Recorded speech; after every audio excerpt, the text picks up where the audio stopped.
Ok, boa tarde a todos. Vamos continuar então com nossos estudos de teoria Galois, né?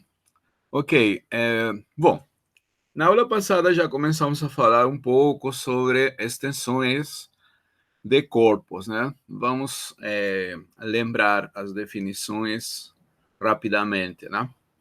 Extensões de corpos. Então, sejam dados dois corpos, K e F, vamos dizer que F é uma extensão de K, caso exista um homomorfismo de corpos de psi em K, certo? E então a gente vai escrever dessa forma, né? F é uma extensão de K, certo? Agora, é importante observar o seguinte, né? Que os homomorfismos de corpos, eles sempre são injetivos, né? Já que o núcleo é um ideal do corpo, né? Então, somente pode ser o ideal 0 ou K, né? Os ideais triviais, 0 ou K, né? Mas não pode ser K porque 1 elevado em 1, né? Por causa da definição de homomorfismo de anéis. Lembrando que um homomorfismo de corpos é simplesmente um homomorfismo de anéis. Como elevado 1 é 1, então não pode ser homomorfismo nulo, somente a possibilidade que resta é que o núcleo tem que ser necessariamente zero. Consequentemente, ele vai ser injetivo, né? Então, já que esse homomorfismo é injetivo, né, como estamos trabalhando em corpos, né, vai ser injetivo, uma injeção, a gente pode identificar via psi com a sua imagem, né, com a imagem, mas a imagem vai ser um subcorpo de F, né? Então, via essa identificação, a gente pode pensar como K sendo um subcorpo de F, né? Então, pensar uma extensão é pensar de maneira equivalente, né? Definir uma extensão é quando F ou K é um subcorpo de F, tá? Certo? Então, outras vezes a gente vai denotar também assim, né? Como uma torre. Aqui o corpo base e aqui F, né? Para indicar que estamos trabalhando em uma extensão, né? Certo? Então, por favor, vamos pensar K como um subcorpo de F, tá? Isso aí vai ser uma extensão. Outra coisa que também observamos é que sempre que F é uma extensão de K, então a cardinalidade de F é a mesma que de K, né? Porque se a gente considerar aquele homomorfismo que origina a cardinalidade, né? O único homomorfismo, né? Certo? Esse homomorfismo que a gente chama de φ. Então, se aqui você tem uma extensão, né? Aqui estaria a inclusão, e isto aqui seria a composição. Isso aí seria um homomorfismo. Então, tem que ser o único homomorfismo de Z em F, aquele que determina a característica. Então, não vai mudar, né?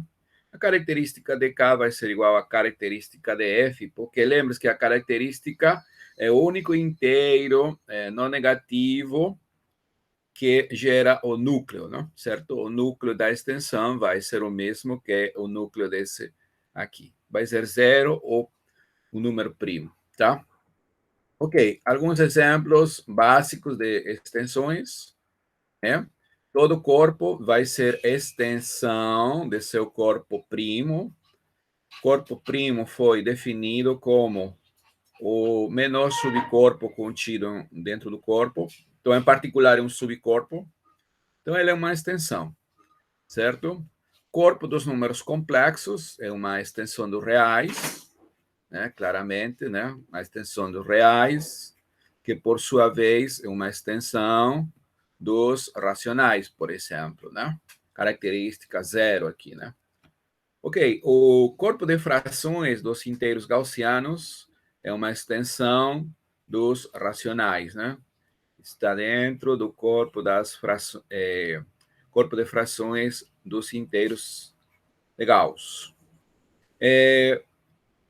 um corpo qualquer é um subcorpo do corpo das funções racionais, que por sua vez é um subcorpo das séries de Laurent, né? Então aqui temos uma torre de extensões, né? Este é um subcorpo, que por sua vez é um subcorpo daqui. Então, este é uma extensão de K, K de X é uma extensão de K, e isto é uma extensão de K de X, portanto, uma extensão de K, ok?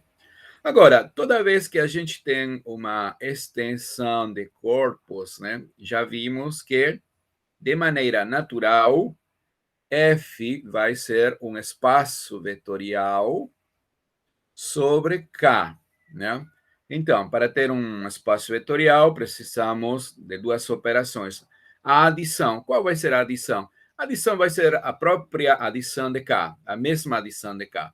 Então, qual vai ser, então, a operação externa? Ou seja, como vai ser o produto por um escalar? Os escalares serão elementos de K. Como age um elemento X de K sobre um vetor, ou seja, sobre um elemento Y de V?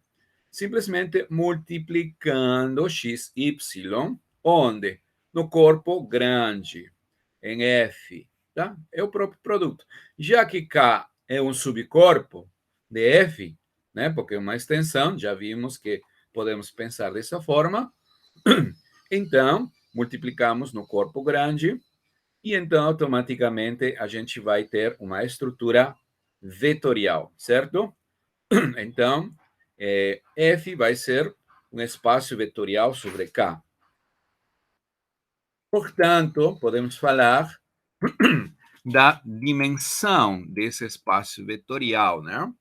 A dimensão. Então, por definição, essa dimensão aqui, né, vai ser denotada dessa forma, né? F, dois pontos, K, entre colchetes. E vai ser chamada de grau da extensão. Então, o grau da extensão é simplesmente a dimensão de F como um espaço vetorial sobre K. Quando essa dimensão é finita, você vai dizer que a extensão é uma extensão finita, ok? Então, quando você consegue uma base com cardinalidade finita, né? Justamente essa cardinalidade é a dimensão do espaço vetorial, ok? Por exemplo, C como espaço vetorial sobre R, como espaço vetorial real, ele é isomorfo com R2, né? Então, essa dimensão, né? Por definição, esta dimensão de C como R espaço vetorial é 2. De fato, esse conjunto aqui, 1i, é a base canônica, né? Então, temos uma extensão finita. Isto daqui é uma extensão finita, né? Extensão finita. Extensão finita, né? Nesse caso, inclusive, o grau da extensão é 2, tá? Agora, se a gente se pergunta, no caso, por exemplo, R como espaço vetorial sobre os racionais, tá? Esse grau é infinito. Esse grau é infinito. Porque já vimos, né? Se você pega um elemento transcendente, né? Então, por exemplo, digamos π, então o π, conjunto formado pelas potências de π, né? Esse conjunto infinito é um conjunto LI, é linearmente independente sobre Q, certo? Justamente por causa de que π é um elemento transcendente. Já vamos falar de maneira mais geral o que significa ser um elemento transcendente. Nesse caso, um número transcendente, né? Ok, então o grau da extensão, nesse caso, é infinito, certo? Agora, QI, como espaço vetorial racional, também tem grau finito, 2, na base 1i, qualquer elemento pode ser escrito como combinação linear única de 1 e I, né? De fato, pela própria definição de QI, né? Já vimos que quem é QI? Os elementos de QI são caras dessa forma, né? A mais BI, números complexos, onde A e B são números racionais, certo? Pela própria escrita, isso aí já indica de que essa escrita aqui vai ser única, portanto, 1i é base, né? Então, esse grau é 2, certo? Aqui, o corpo das funções racionais com coeficientes sobre fp, por exemplo, né? Como extensão de fp, é infinito. Eu poderia ter colocado outro corpo aqui, não um corpo qualquer, na verdade, né? Porque esse conjunto aqui, é o conjunto formado pelas potências da indeterminada, vai ser um conjunto linearmente independente também, correto? Então, ele vai estar contido pelo lema de Sor dentro de uma base, então essa base é infinita, consequentemente a dimensão é infinita, mas a dimensão é o grau da extensão.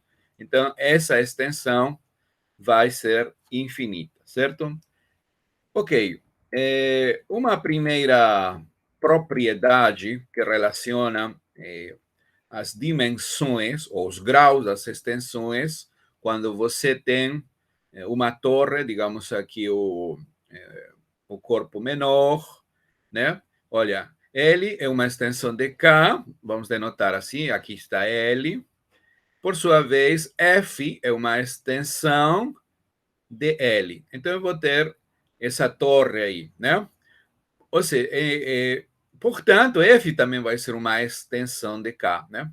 Então, eu posso me perguntar qual é a relação entre esse grau com respeito a esses graus aqui, esses graus, né? Então, essa proposição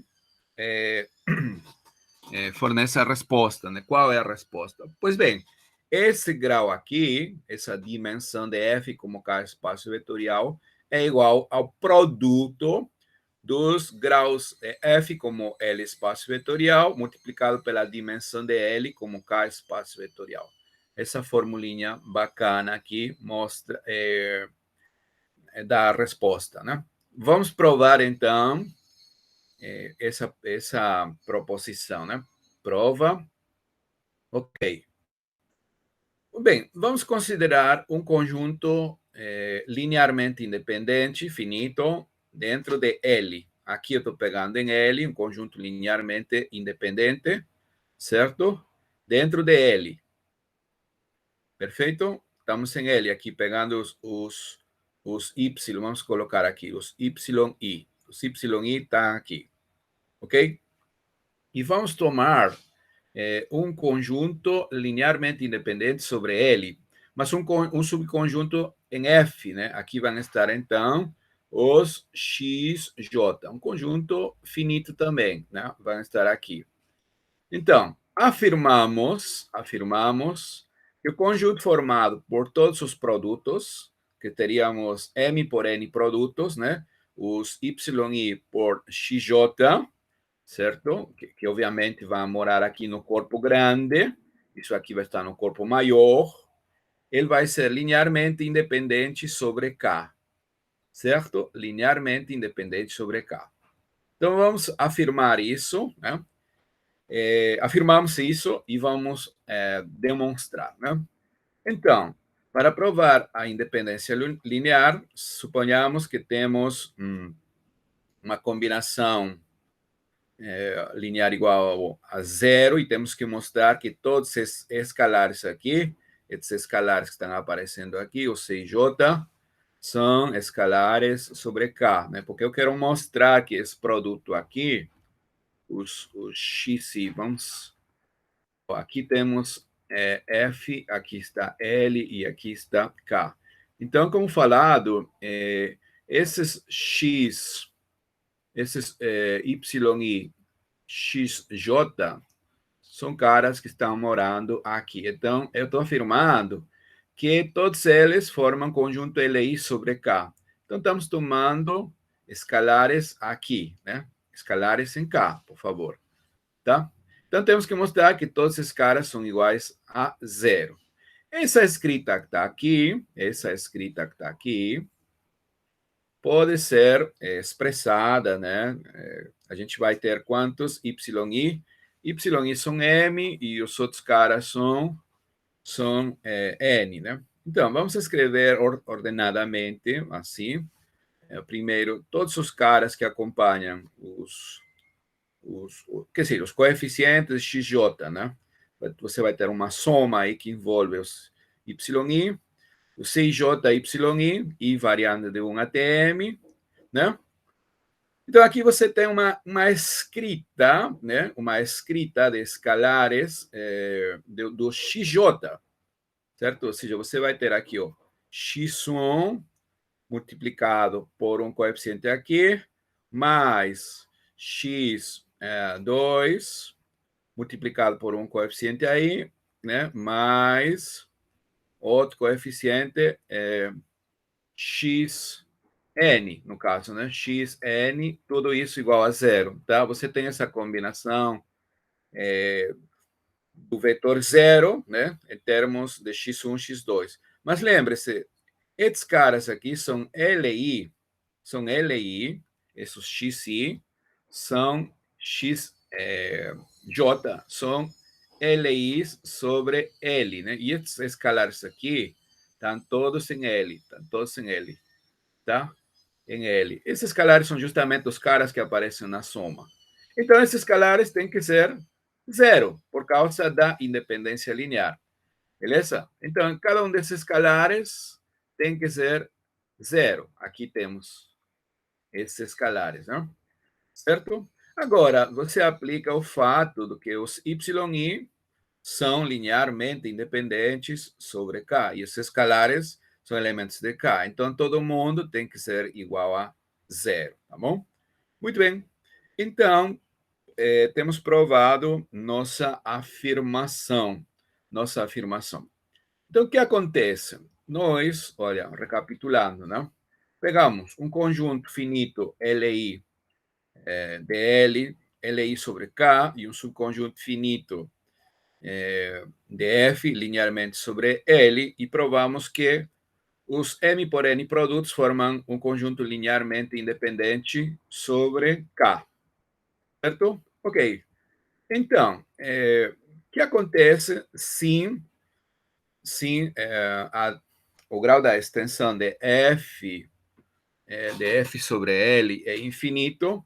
Significa, então, que você pode conseguir, né, conjuntos, quer dizer, subconjuntos linearmente independentes tão grandes como você quiser, né?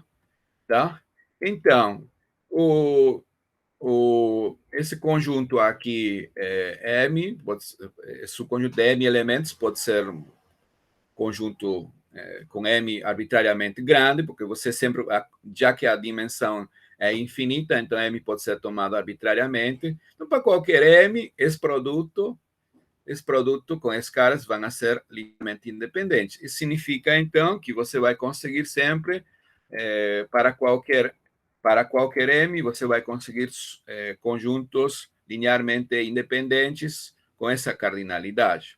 Em consequência, essa dimensão teria que ser infinita. E a mesma coisa acontece se a dimensão de L sobre K for infinita, né?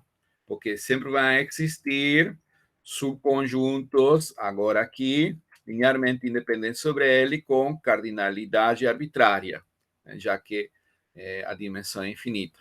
Então, o que acontece? Se o grau da extensão de F sobre L é infinito, ou grau da extensão de L sobre K, um dos dois, e isto infinito, né? Todo isso daqui vai ser infinito também, certo? Então, vale essa igualdade. Se isto é infinito ou isto é infinito, isto aqui vai ser infinito, né?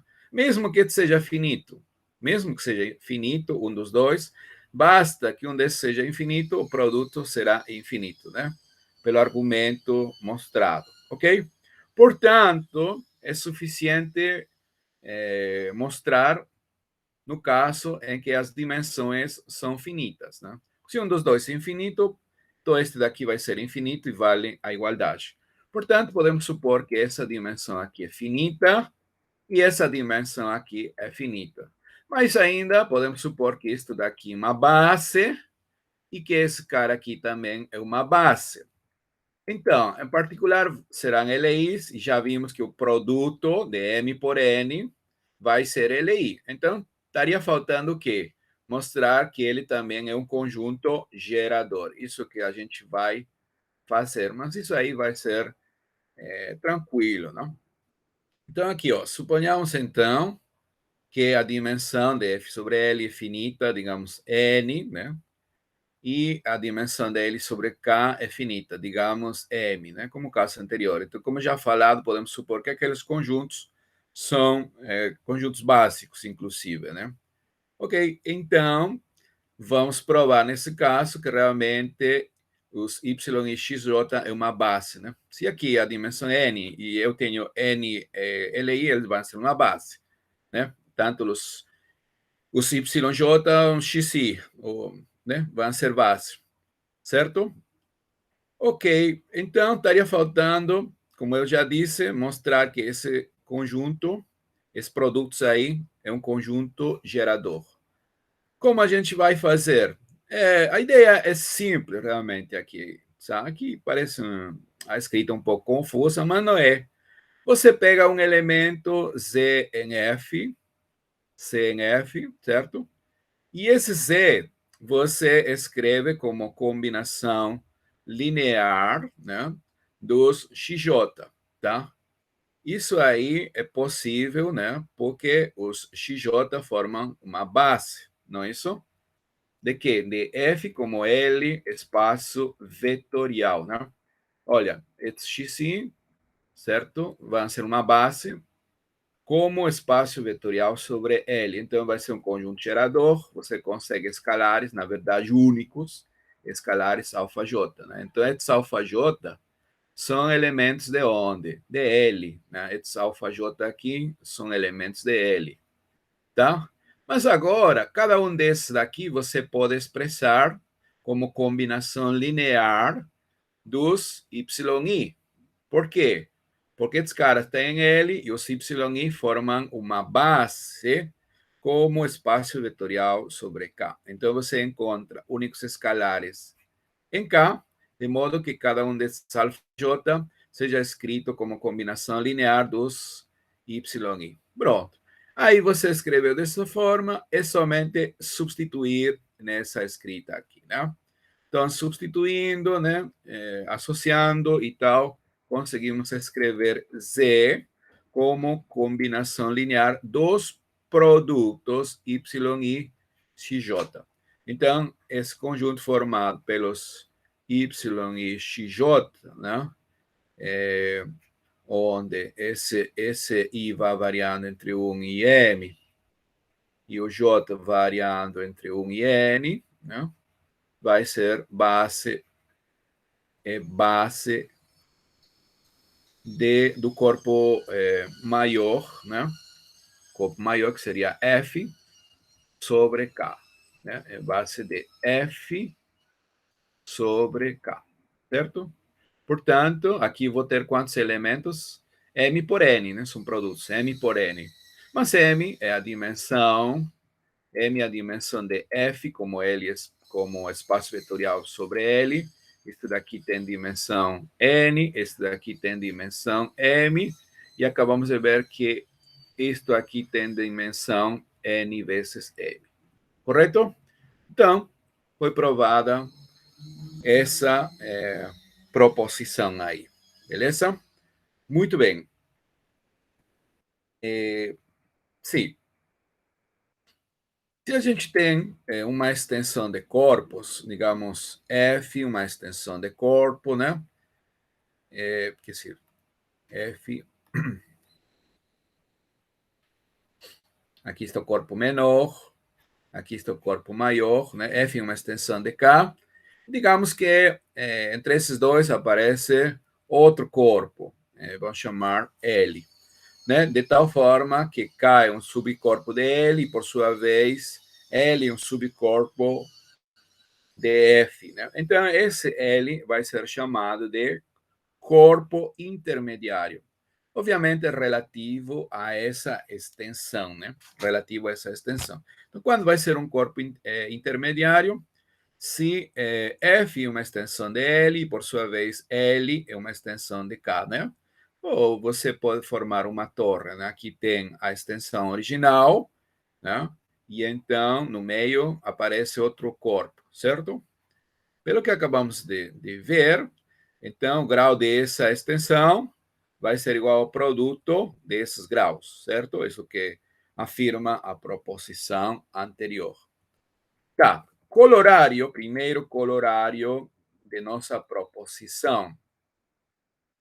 Seja F uma extensão de corpos cujo grau é um número primo, certo? Vamos lá. Então, a gente tem F aqui, K, certo? E o grau dessa extensão é um número primo. Essa extensão, digamos, que tem grau 5, grau 7, um número primo. Tá? Então, os únicos corpos intermediários são os triviais. Quer dizer, aqui no meio, no caminho, não aparece nenhum outro corpo que não seja K ou F. Se o grau da extensão é um número primo, então não pode aparecer nenhum corpo intermediário diferente de K e de F. E como a gente prova isso? Olha, se você considera um corpo intermediário, né, um corpo intermediário, digamos, esse L aqui, certo? Então, nós sabemos que esse P tem que ser igual ao produto disto pelo produto dessa extensão aqui, desse grau dessa extensão, né? Mas os únicos divisores de P são os triviais, porque P é um número primo. Então, somente pode ser 1 ou o próprio número primo, certo? Então, se isto daqui é 1, este daqui seria P. E se este daqui é 1, este daqui seria P. Em qualquer caso, ou este grau aqui é 1, ou esse outro grau é 1. Né? Se este daqui é 1, esse outro grau é P. Se este daqui é 1, esse outro é P. Qualquer, ou acontece que este é 1 ou este é 1. Mas se este grau aqui é 1, significa que F como espaço vetorial sobre L, né? Tem dimensão 1. L é um subespaço, nesse caso aqui, né? L é um subespaço, quer dizer, F é um espaço vetorial sobre L de dimensão 1. Então, isso aí somente pode acontecer quando são iguais, né? São iguais. F tem que ser igual a L. E isso daqui, se o grau é 1, então L é um espaço vetorial sobre K de dimensão 1. Então ele tem que ser isomorfo a uma cópia de K, certo? Isso que estamos querendo dizer. Então, nesse caso, F teria que ser isomorfo, né, pela álgebra linear, né, a L1 aqui, L, simplesmente. E aqui, o L teria que ser isomorfo a apenas uma cópia de K, né? Que é o próprio L aqui no próprio K. Certo? Então, L tem que ser F ou L é igual a K. Correto? Tá? Então, moral da história, se o grau da extensão é o número primo, tá? Não tem corpos intermediários diferentes ao corpo pequeno e ao corpo grande. Tá certo? Muito bem. Uma definição agora, certo?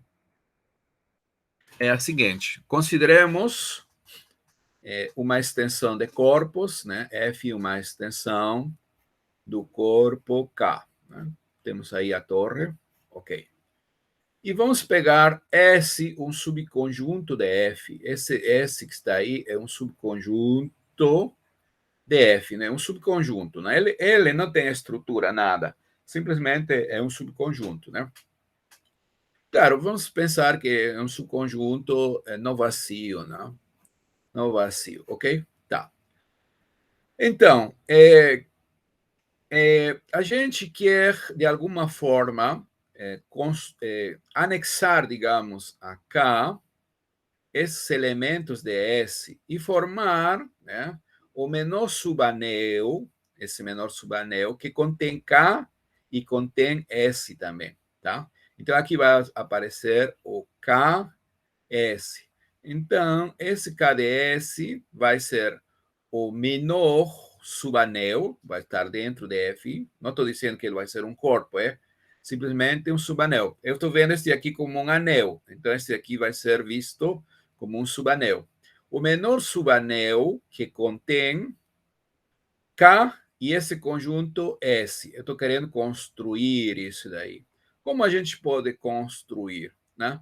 Ok, como eu quero menor com essas propriedades, né? Já é típico da álgebra, intersecar todos os subanéis com essa propriedade. Então, a gente vai fazer o quê? Vamos pegar esse conjunto aqui, formado por todos os subanéis do corpo grande, DF subanéis, que contenham tanto K como S, certo? Que contenham K e contenham S, né? Ok? Ou seja, a união. Tá? Como nós sabemos que a interseção de uma família arbitrária de subanéis dentro de um anel ainda é um subanel, então, em particular, a interseção de todos esses caras aqui será também um subanel de F. E esse subanel é o chamado anel gerado por K e S. E ele vai ter a propriedade requerida, não vai ser o menor subanel, como está indicado aqui, menor subanel de F que contém K união S, tá certo? Agora, essa família aqui, eu estou considerando todos os subanéis de F que contêm a união. Tá? Essa família não vazia porque, pelo menos, o próprio F, né? O próprio F é um elemento dessa família, né? Certo? Porque S é um subconjunto de F, né? Estou dentro de F. Então, a gente construiu o quê?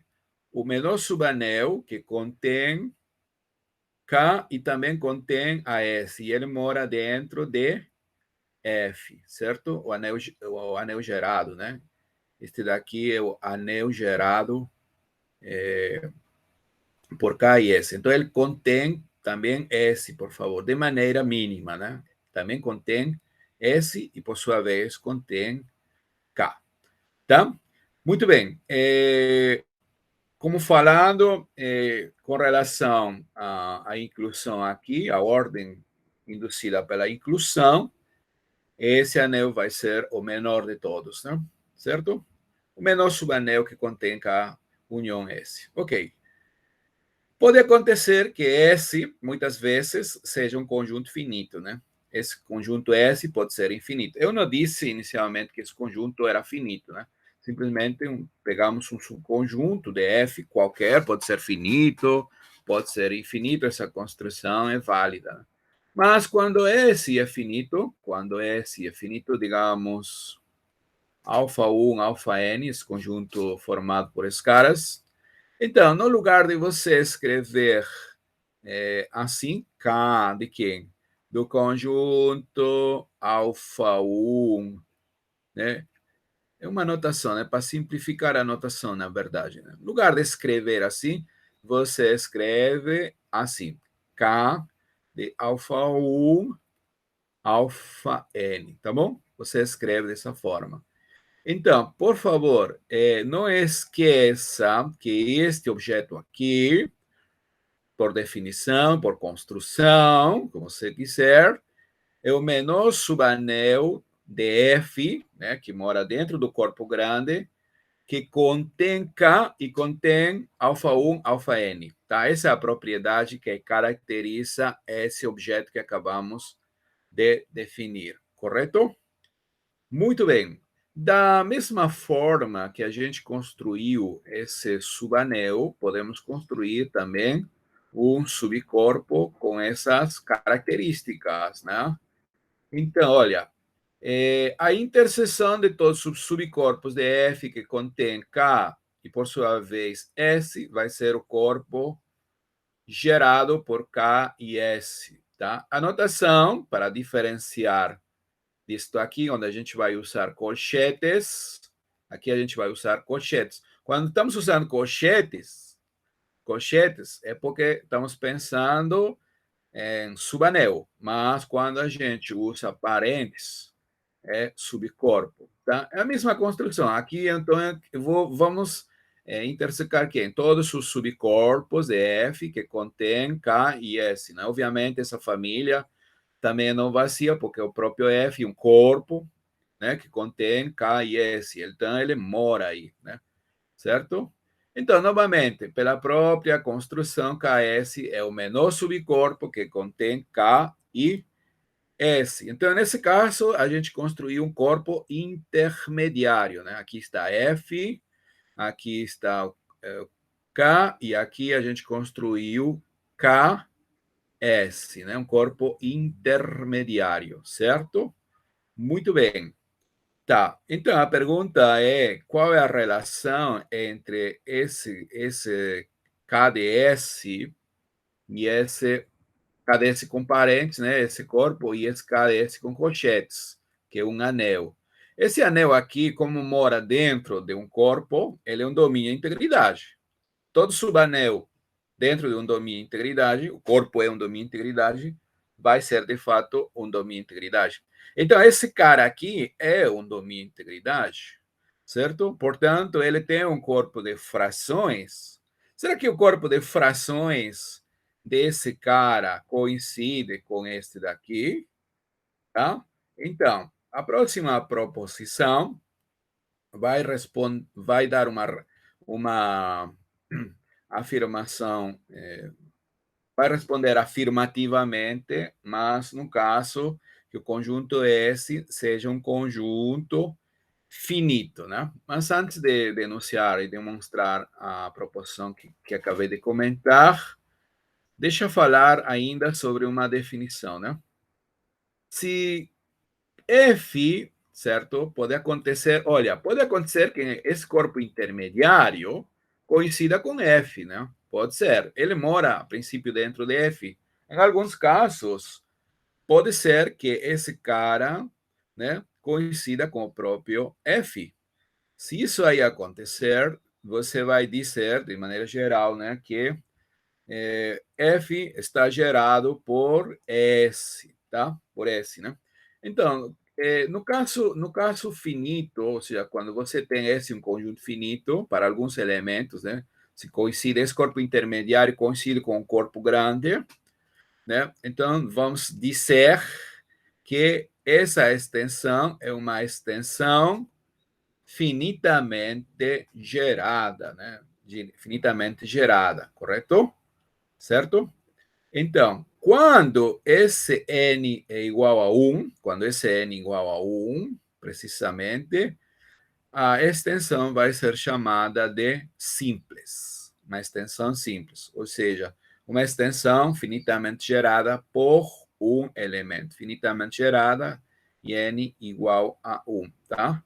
Então, não esqueça, quando uma extensão é finitamente gerada, como corpos, como álgebras, é quando F é igual a esse corpo, né? Ao menor corpo, esse é o menor corpo, que contém K e esses alfa 1, alfa N, né? Para alguns elementos, alfa 1, alfa N de F, né? Quando isso acontecer. Se isso aqui acontece, então essa extensão, tá? É finitamente gerada, tá? Olha, é diferente de dizer que uma extensão finita. Uma extensão finita, obviamente, vai ser uma extensão finitamente gerada, mas isto daqui é uma coisa mais forte, certo? Tá? Então, no outro caso, era quando a dimensão, como espaço vetorial, é 1.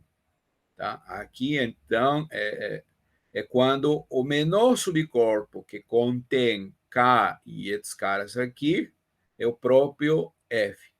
Quando esse n é igual a 1, né, diremos que a extensão é simples, certo? Tá, a gente vai usar isso depois, né? Então, agora vamos responder a uma pergunta que a gente fez, que surgiu naturalmente, né? Se o corpo de frações desse domínio aqui é exatamente isto daqui. Bem, vamos ler vamos ler o enunciado. Suponhamos que temos uma extensão de corpos e temos finitos elementos de F, uma quantidade finita, alfa 1, alfa n, né? Ok. Então, este subanel, primeira coisa aqui, por favor, este é o subanel, o menor subanel de F, que contém K e esses elementos, alfa 1, alfa n. Bem, isto daqui pode ser caracterizado, coincide, na verdade, com quem? Com o conjunto formado por quê? Por todas as avaliações de polinômios com avaliações de polinômios em alfa 1, alfa n, mais polinômios com coeficientes em K. Então, você vai pegar todos os polinômios de n indeterminadas com coeficientes em K, vai avaliar nesses escalares, então vai colecionar todo esse conjunto e esse conjunto vai coincidir com esse subanel. Tá ok? Muito bem. No caso do corpo do menor subcorpo que contém K e esses elementos aí, podemos mostrar que esse corpo, esse subcorpo coincide com o conjunto formado por quem? Quocientes. Quocientes de quem? De avaliações de F avaliado em alfa 1, alfa n, quocientado por G, G avaliado em alfa 1, alfa n, onde tanto F como G são polinômios em n indeterminadas com coeficientes em K. E, logicamente, de forma tal que não sejam, tal que alfa 1, alfa n não seja zero de G. Tá? Então, esse conjunto aqui. Olha, além disso, aqui vem a resposta à nossa pergunta. Esse menor subcorpo vai ser exatamente, vai coincidir com o corpo quociente desse domínio de integridade, certo? Então, nesse caso, né, o caso finito, quando este daqui é uma extensão finitamente gerada, né? Isto daqui vai ser o corpo de frações desse anel aqui, né? Desse anel,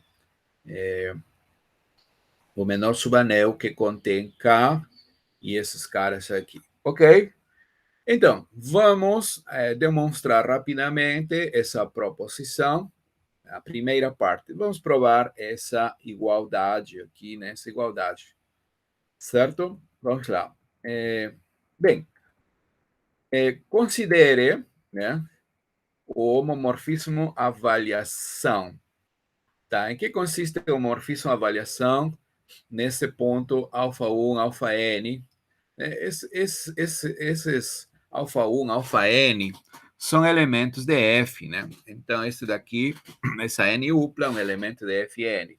Tá, tudo bem. Eu estou chamando esse ponto aqui de alfa, né? Então, o homomorfismo avaliação, como o nome indica, vai ser o homomorfismo de anéis, que parte do anel de polinômios em n indeterminadas com coeficientes em K, toma valores em F. O que faz? Pega um polinômio e avalia em alfa 1, alfa n. Né? Como esse polinômio tem coeficientes em K, certo? Tem coeficientes em K. K é um subcorpo de F. Em todo momento estamos com essa extensão, né? Estamos nessa extensão aí, por favor. Então, os coeficientes estão em K, aí eu estou multiplicando, somando por elementos de K e também por esses elementos de F, esses são elementos de F. Então, todas as operações estão sendo em F. Portanto, esse valor aqui, essa avaliação, cai dentro de F, tá? Isto aqui é conhecido que é, de fato, um homomorfismo de anéis, tá? Então, é fácil de provar isso daí, né?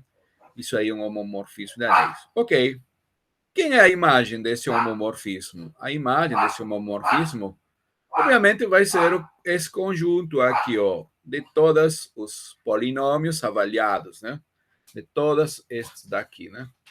Este conjunto que aparece aqui na direita, este conjunto aqui. Eu estou querendo mostrar que este conjunto que aparece na direita, né?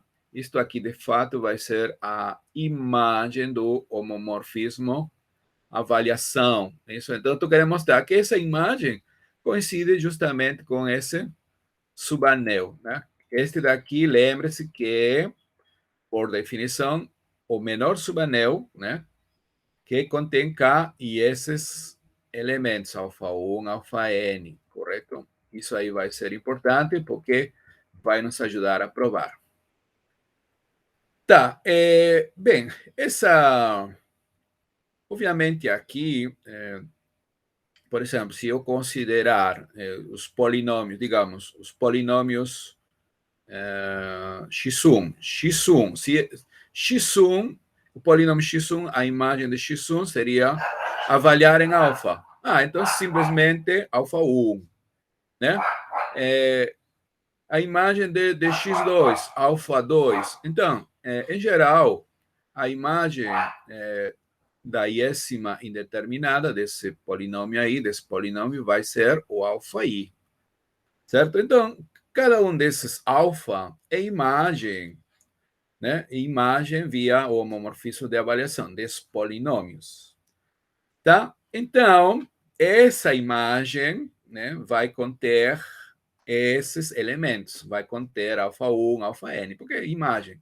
Ou seja, isto aqui está indicando, então, que alfa i é phi alfa de x, correto, x. Portanto, isso aqui está dizendo que alfa i pertence à imagem. A imagem, né, do homomorfismo avaliação. Isso que estamos dizendo, né? E isso aí, obviamente, é um subanel, porque é uma imagem que contém K. Por que ele contém K? Bom, se eu pegar um elemento, porque um elemento de K, né, aqui vai ser imagem de quê? Do polinômio constante. Se eu avalio o polinômio constante em alfa 1, alfa n, vai ser o próprio elemento que eu tomei, né? Ok, então essa imagem contém os alfa i, contém também K, e como esse cara aqui é o menor subanel com essa propriedade, necessariamente este daqui está contido nessa imagem, né? Aqui acho que a escrita não foi boa. Eu deveria ter colocado a imagem já. Então, a primeira coisa que a gente obteve é que, como ele é o menor com essa propriedade, menor subanel, e a imagem tem a mesma propriedade, então temos essa inclusão, já que esse é o menor.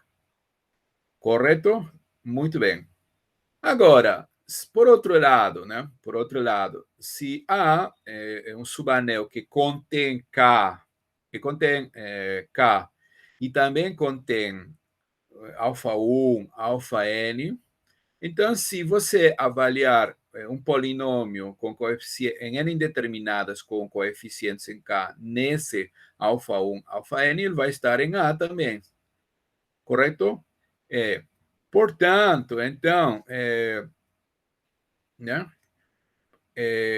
Portanto, então, essa imagem, esse conjunto de imagem aqui, vai ser porque aqui nesse daqui, estão, por definição, todos os. A ver, deixa eu ver aqui. Como eu posso explicar isso daqui melhor? Certo. Assim, este daqui realmente é o seguinte: este daqui é um subanel, tá? Este aqui é um subanel que contém K e esses caras aqui, né? Então, se eu tomo um polinômio, avalio um alfa 1, alfa n, né? Ele vai morar aqui também, de maneira natural. Então, você vai ter que essa imagem também está contida aqui. Está contida aqui, né? Está contida aqui em K alfa 1, alfa n, certo? Já que se eu tomo um elemento daqui é como? É um polinômio, é o quê? É o resultado de avaliar um polinômio. Um polinômio com coeficientes em K. Certo. Coeficientes em K por alfa, avaliado em alfa 1, alfa n. Então são. Mas todos esses caras, K e alfa 1, alfa n, estão aqui. Então essas operações estão sendo feitas aqui. Então esse elemento está dentro daqui. Então tenho este contido aqui, por ser o menor, e este daqui contido aqui, de maneira natural. Portanto, vale a igualdade. Tá certo? Vale a igualdade. Então, isso prova a primeira parte, né? Certo? Eu acho que eu deveria, vou escrever melhor essa parte aqui, né? Para não estar escrevendo esse conjunto, simplesmente trabalhar com a imagem, né? Então, moral da história é que isto daqui é a imagem do homomorfismo avaliação. Isso que está querendo dizer. Acho que deveria ser escrito dessa forma, uma forma mais elegante, né? Consideremos o homomorfismo avaliação. Então, esse menor subanel é precisamente a imagem do homomorfismo avaliação. Pronto. Ok?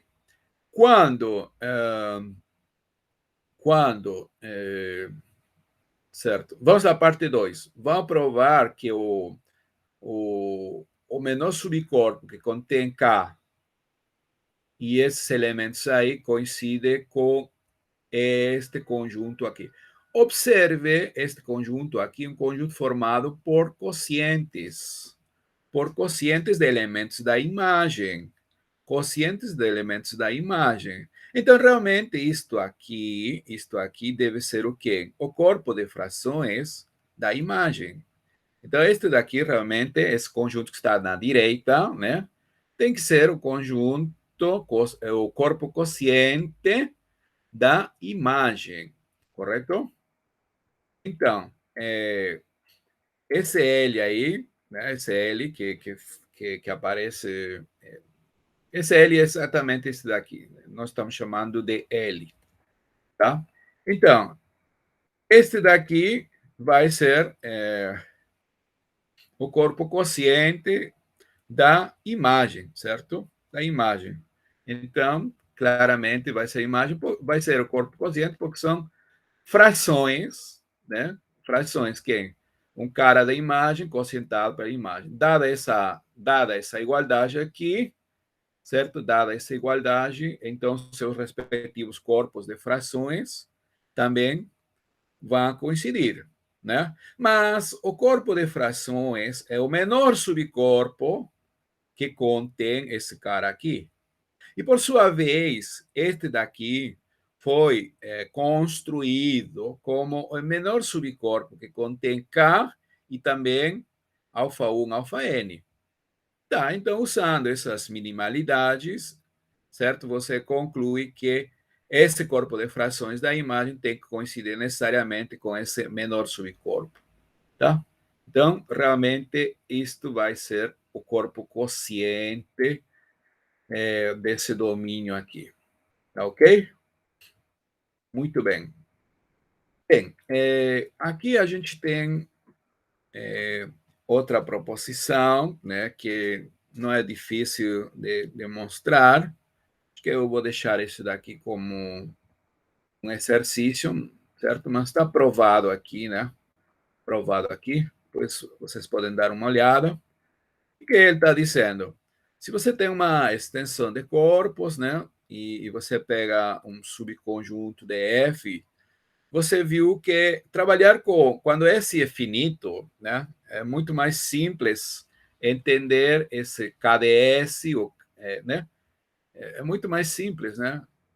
Por causa dessa proporção aí, quando é finito, é fácil caracterizar isso daqui, né?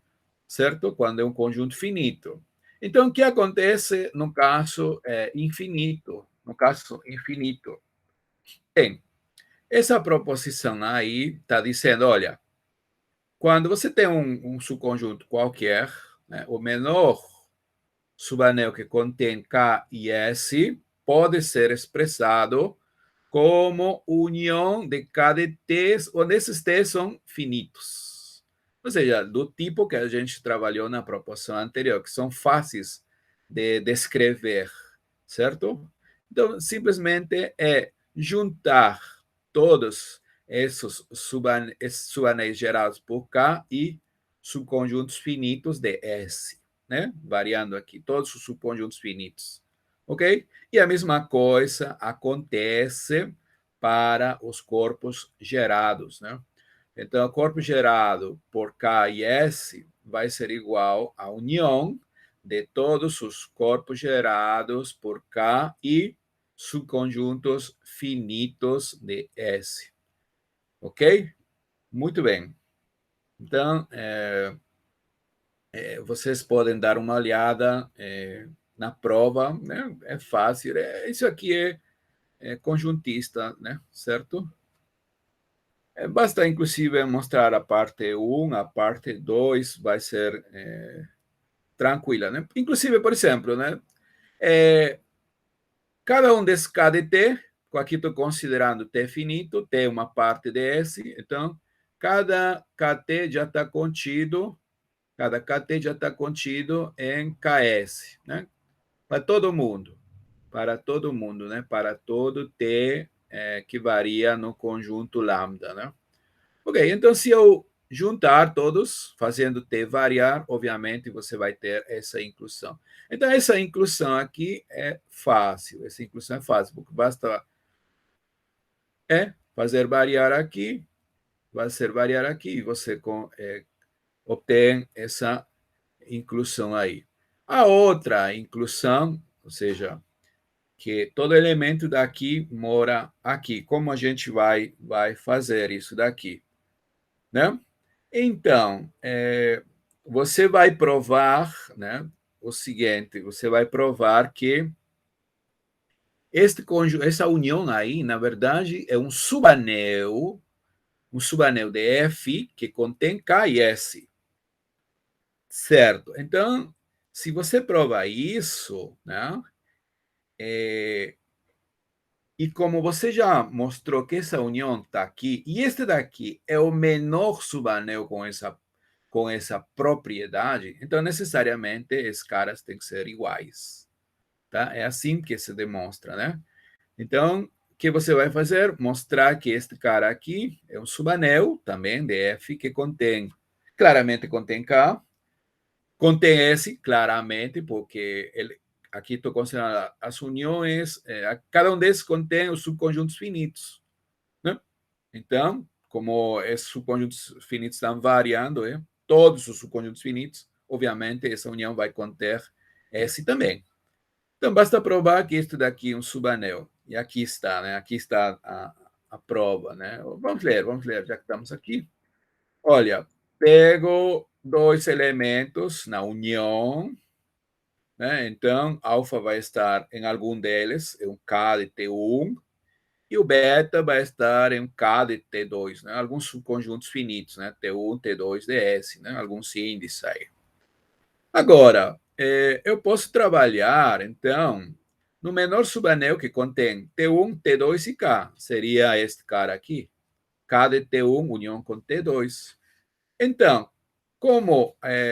olha, aqui está K de T1, né? E por aqui está K de T2. A princípio, eles não têm nenhuma relação, simplesmente ambos contêm K, Então, aqui vou trabalhar com T1, T2, aquele que contém ambos, né?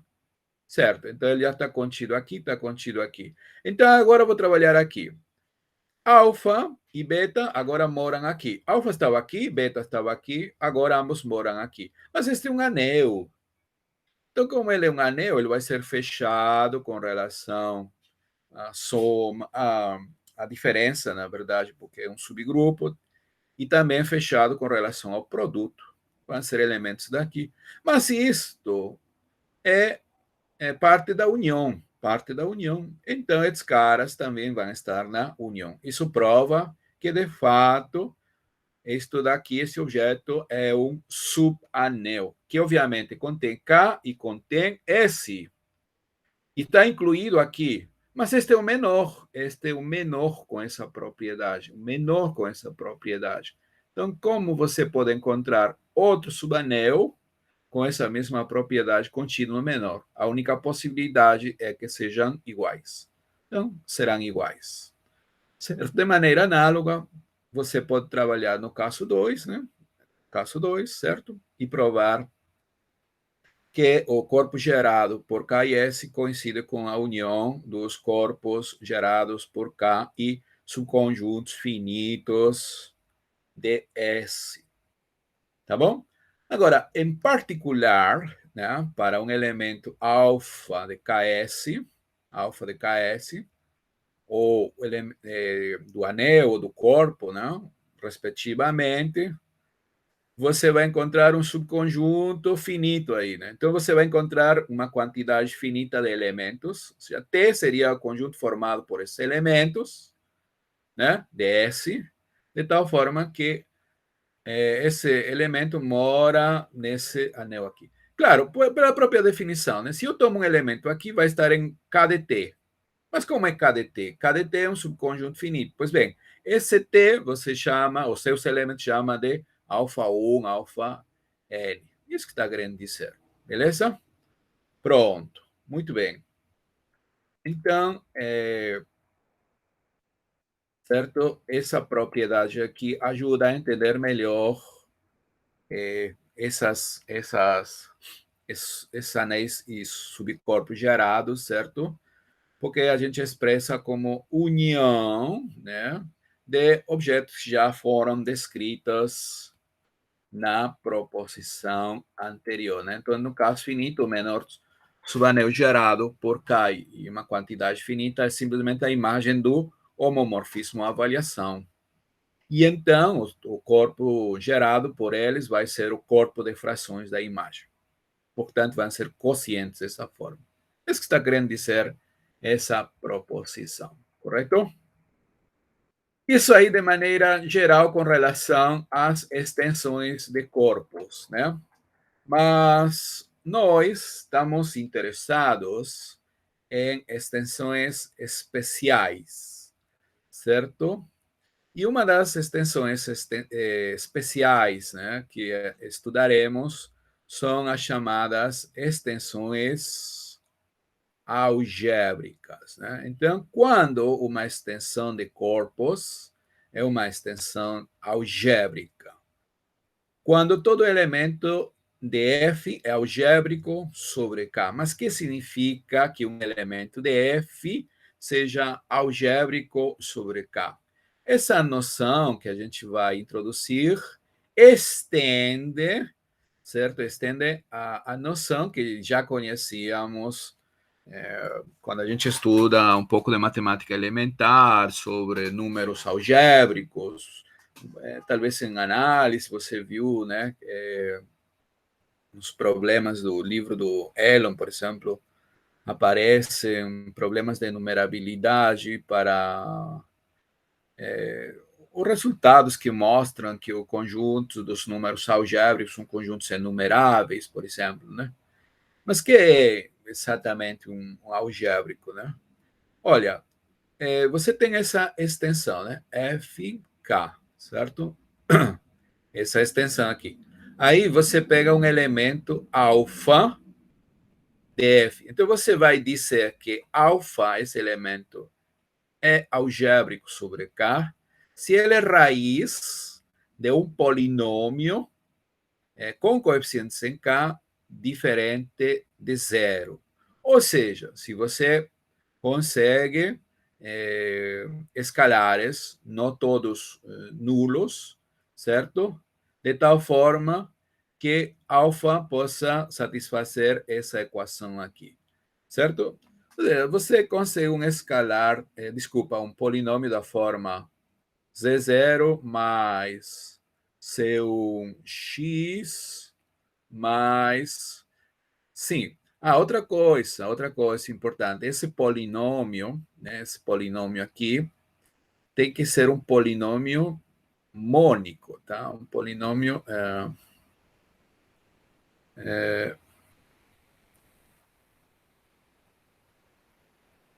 certo? Um polinômio mônico, né? Aqui, ó, xn, certo? Um polinômio mônico, o coeficiente principal aqui vai ser igual a 1. Então, ele é um polinômio com coeficientes sobre k, né? Vamos exigir que esse polinômio não seja zero, diferente de zero, e de tal forma que quando você avalie f em alfa, parece um homomorfismo avaliação, né? Seja zero, né? Ou seja, se você avalia em alfa, você vai ter a relação C0 mais C1 alfa mais Cn menos 1 alfa n menos 1 mais alfa n igual a zero, tá? Então, se você consegue isso, você vai dizer que alfa é algébrico sobre K, certo? Ok. Se todo elemento de F é algébrico sobre K, então a extensão vai ser chamada de extensão algébrica. Tá? Por falar, o que você já conhecia é quando você trabalha o caso particular de R sobre que não é uma extensão. Isto aqui não é uma extensão. Então, um número chamado algébrico, se visto R como uma extensão de que ele é algébrico, no sentido que acabamos de demonstrar. Vai coincidir essa noção que você já conhecia, que já conhecia, coincide com essa noção que acabamos de introduzir. Tá bom? Então, voltando à definição, né? Se todo mundo, todo elemento de f é algébrico, ou seja, é raiz de algum polinômio não nulo com coeficiente sobre k, então essa extensão vai ser chamada de extensão algébrica. Caso pelo menos um elemento de f não seja algébrico, né? Não seja algébrico sobre k, a extensão deixa de ser algébrica. Então, esse tipo de extensão é chamada de transcendente, né? Mas que é um elemento transcendente? Um elemento é transcendente quando não é algébrico, tá bom? Então, dizemos que um elemento, este alfa, um elemento de F, é transcendente se não é algébrico, ou seja, ele não vai satisfazer nenhuma equação polinomial não trivial, certo? Por exemplo, π, os números transcendentes que a gente conhece, π, e, os números de Liouville, certo? Conhecemos por um princípio de enumerabilidade, por um processo de enumerabilidade, que de fato existem mais, né? Transcendentes que algébricos, mais números transcendentes que algébricos. Embora não conheçamos eles, mas sabemos que eles existem e são maioria, digamos, certo? Ok.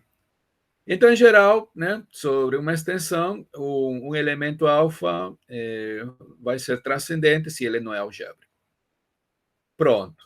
Vamos tentar entender melhor esses conceitos, né? Tá? Então, novamente, estamos trabalhando com uma extensão de corpos, né? Uma extensão aqui, e aqui um elemento alfa do corpo F, certo? Vamos ver as duas possibilidades, vamos analisar via homomorfismo de avaliação o que está acontecendo no caso algébrico e no caso transcendente. Então, consideremos o homomorfismo de avaliação. Aquele mesmo morfismo que a gente já trabalhou antes. Porém, aqui vamos trabalhar em uma variável só, numa indeterminada, né? Então, aqui o anel de polinômios com coeficientes em k, numa indeterminada, a cada polinômio vou fazer corresponder f avaliado em alfa, que vai cair aqui em f, certo? Já sabemos que esse é um homomorfismo, tá?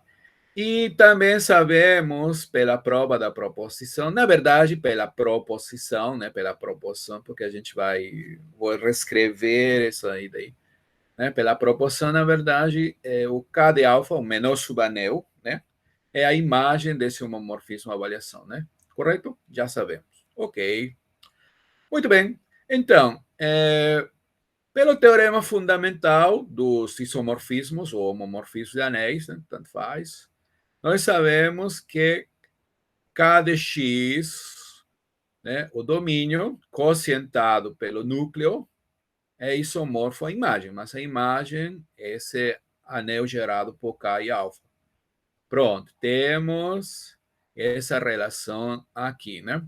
Agora, é importante observar que esse K de alfa, ele mora dentro de F. Então, esse K de alfa, em todo momento, né, é K de alfa, esse K de alfa é um domínio de integridade. Ele é um domínio de integridade, né? Por que é um domínio de integridade? Porque está morando dentro de um corpo, que é um domínio de integridade. Então, como temos esse isomorfismo, esse quociente também é um domínio de integridade, tá? Então, pela teoria de anéis quocientes, se o anel quociente é um domínio de integridade, significa que o ideal é um ideal primo, né? Então, a gente já tem a informação. Opa, aqui, desculpa. Temos a informação de que esse núcleo aí, desse homomorfismo avaliação, é um ideal primo. Um ideal primo de quem? Um ideal primo do anel de polinômios de K de X. K de X, né? Do anel de polinômios K de X. Então, agora, uma coisa importante para entender: o K de X, esse anel de polinômios, uma indeterminada com coeficiente de um corpo, ele é um domínio de ideais principais. De fato, ele é um domínio euclidiano, né? Existe divisão, o algoritmo da divisão, né? Certo? O algoritmo da divisão. Então, em base a isso, a gente prova que todo ideal daí é um ideal principal, não é isso? Então, em particular, esse núcleo vai ser gerado por um único polinômio, certo? E como esse ideal é primo, esse elemento que gera esse ideal vai ser um elemento primo, tá? Esse vai ser um elemento primo, certo? Ok, então, vamos ler aqui, vamos ler.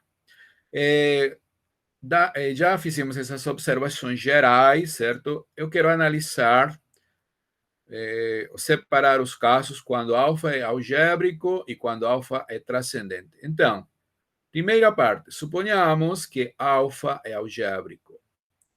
Pela definição de ser algébrico, significa que ele vai ser raiz de algum polinômio diferente de zero. Algum polinômio diferente de zero anula ele. Mas os polinômios que anulam alfa moram no núcleo, não? Não é isso? Claro, porque aqui estão todos os núcleo quem do homomorfismo avaliação, afinal? Polinômios que são levados em zero, ou seja, que avaliados em alfa sejam zeros, certo? Ou seja, que aniquilam alfa. Tá.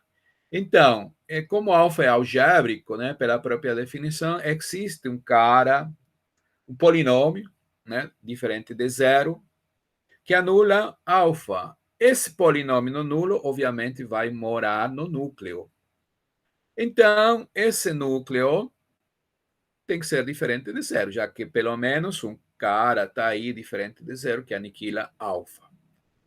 Tá bom? Esse núcleo é diferente de zero. Muito bem. Como K de X é um domínio de ideais principais, o que a gente falou, né? Certo? Existe um único polinômio mônico de menor grau, que vamos chamar M alfa, que gera esse ideal. Então, primeira coisa, por favor, aqui. Falamos que o núcleo é um ideal, inclusive primo, mas primeiro um ideal desse K de X, que é um domínio de ideais principais, um domínio euclidiano. Então, esse núcleo aqui, ele vai ser gerado por algum polinômio, certo? Por algum polinômio, digamos f, certo? Mas se você escolher esse polinômio como aquele que tem o menor grau e, além disso, é mônico, esse gerador vai ser único. E a esse gerador você vai chamar de M-alfa. M-alfa. M-alfa. Já já vamos ver por que essa notação é M-alfa. Tá? Então, esse polinômio, por favor, é o polinômio de menor grau, né? Mônico, ou seja, coeficiente principal igual a 1, que anula alfa. Ele vai gerar o núcleo. Então, outra coisa aqui, esse núcleo é um ideal primo, certo, um ideal primo. Então, esse cara que gera o ideal tem que ser um elemento primo do anel de polinômios, um elemento primo. Mas cada x é um domínio de integridade. E os elementos primos é um domínio de integridade, né? Você pode revisar suas noções de introdução à álgebra. Você vai observar que elementos primos dentro de um domínio de integridade são irredutíveis, certo? São elementos irredutíveis. Portanto, esse polinômio aí, né, ele vai ser um elemento irredutível, mas ele é um polinômio, ele vai ser um polinômio irredutível. O que significa? Que ele não tem uma fatoração não trivial. Ou seja, a única forma de fatorar ele é expressando como o produto de outro polinômio vezes uma unidade, ou seja, um elemento de K diferente de zero. Essa é a única fatoração, trivial. Então, ele é irredutível, você não pode reduzir mais, não pode fatorar mais esse polinômio. Então, quando isso acontece, né, o ideal principal gerado por um elemento irredutível tem que ser necessariamente maximal, né? Esse também é próprio das ideias de introdução à álgebra, né? Então, o que estamos fazendo? Estamos quocientando K de x por quem? Por um ideal maximal. Então, quando isso acontece, esse resultado aqui tem que ser um corpo. Quocientes por ideais maximais são corpos. Então, esse cara da direita tem que ser um corpo, certo? Então, se ele é um corpo, né? Ele é um corpo, seu corpo de frações, que é esse daqui, tem que coincidir com ele. Tem que ser ele mesmo, né? Porque ele já é um corpo, o corpo de frações é o menor corpo que contém esse cara aí, certo? Lembre-se que K de alfa é o corpo de frações que contém dele, né? Dele. Então, como ele já é um corpo, tem que ser igual, certo? Ele é o corpo por causa da proposição, da penúltima proposição que a gente viu, tá certo? Então, moral da história, por favor, certo? Vamos anotar aqui. Primeira coisa, quando alfa é algébrico, sim? Quando alfa é algébrico, então o núcleo de homomorfismo avaliação pode ser gerado por um único polinômio M-alfa, correto? De grau mínimo que anula alfa. Imônico, correto? Mas ainda esse cara aqui vai ser maximal. Então, nesse caso aqui, o K de alfa vai ser um corpo, então necessariamente tem que coincidir com K de alfa, com esse corpo aqui. Coincidem. Então, sabe, em algumas vezes eu vou usar essa notação e algumas vezes essa notação. Inclusive, você vê nos livros que alguns autores, que quando alfa é algébrico, usam essa notação e nós usaremos essa. Então, não vai ter confusão, porque vai ser a mesma coisa, já que quando é algébrico, isto aqui, esse subanel, de fato, é um corpo. Está querendo dizer. Professor, e se alfa for transcendente, né? Já vimos quando alfa é algébrico. E se alfa é transcendente, o que acontece quando alfa é transcendente? Se alfa for transcendente sobre K, então não existe nenhum polinômio não nulo que anule alfa. essa definição. Nenhum anula alfa, né? Ok, então o núcleo tem que ser trivial. Então o núcleo tem que ser trivial, porque, certo? O zero, apenas o polinômio zero anula alfa, porque não existe outro cara diferente de zero que anule. Porque se existisse, seria algébrico, mas não é. Estamos supondo que é transcendente. Então, aqui nesse isomorfismo, esse núcleo seria zero. Aí, então, quocientar por zero é o próprio anel, você teria K de x isomorfo a K de alfa. Agora, K de x, o anel de polinômios, é um domínio de integridade que não é corpo, né? Ele não é corpo. Então, esse K de alfa seria um domínio de integridade que não é corpo. Portanto, aqui ó, é um domínio de integridade que não é um corpo. Então, seu corpo de frações seria maior. Ele está contido propriamente no corpo de frações dele. Tá bom? Então, quando alfa é transcendente, o menor anel que contém K e alfa, ele é apenas um domínio de integridade, não é um corpo. Certo? E, de fato, você pode ver, por causa desse isomorfismo, que ele é isomorfo a um anel de polinômios. Então, quando alfa é transcendente, você pode pensar esse alfa realmente como se fosse uma indeterminada, como se fosse uma variável, como tem o mesmo comportamento que x. Até porque o homomorfismo avaliação leva x aqui, leva o polinômio x em alfa, entendeu? Tem o mesmo comportamento, né? Então, cada alfa é um anel de polinômios. Em outras palavras, esse cada alfa, quando é transcendente, certo? Isto aqui é um anel de polinômios, certo? Pois você já viu, talvez, em alguns livros, quando falam do anel de polinômios, eles chamam a esse x de elemento transcendente. Tá?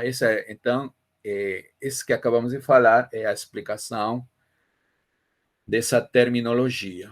Bem, para acabar nossa aulinha, certo? Deixa somente definir o seguinte: esse polinômio, quando alfa é algébrico, por favor, quando alfa é algébrico, existe um único polinômio mônico. A unicidade é porque a gente está impondo o quê? Que o polinômio seja mônico, né? Ou seja, o coeficiente principal igual a 1. Né? Porque qualquer outro gerador vai ser um múltiplo desse cara aí, né? Mas como você já está impondo que ele seja do menor grau e mônico, então ele vai ser único. Então, esse único polinômio gerador é chamado minimal, né? O polinômio minimal de alfa, né? Então, o polinômio minimal de alfa. Quem é o polinômio minimal de alfa? É o polinômio de menor grau mônico que anula alfa. Consequentemente, ele vai ser o gerador do núcleo do homomorfismo avaliação. Tá ok? Algumas observações. Suponhamos novamente que alfa é algébrico, né? Um elemento de F, que é uma extensão de K. Quando esse polinômio mônico é linear, ou seja, dessa forma, x menos alfa, já que ele é mônico, né? Olha, como esse polinômio aqui tem que ter coeficientes em K, não é isso? Tem que ter coeficientes em K, então, esse alfa aqui tem que ser um elemento de K. Então, a única possibilidade de que isso aconteça, que o polinômio mônico seja linear, é quando alfa é um elemento de K. Tá? Está no próprio K. Tá. Então, nesse caso, esse polinômio x menos alfa será o polinômio minimal desse elemento algébrico. Né? Temos essa extensão, temos esse rapaz aqui, que é algébrico, né? Algébrico, não é isso? Então, quando o polinômio é dessa forma, linear, somente quando alfa está aqui. Então, para qualquer elemento de K, eles são algébricos naturalmente sobre K, e seus polinômios minimais são dessa forma. Tá.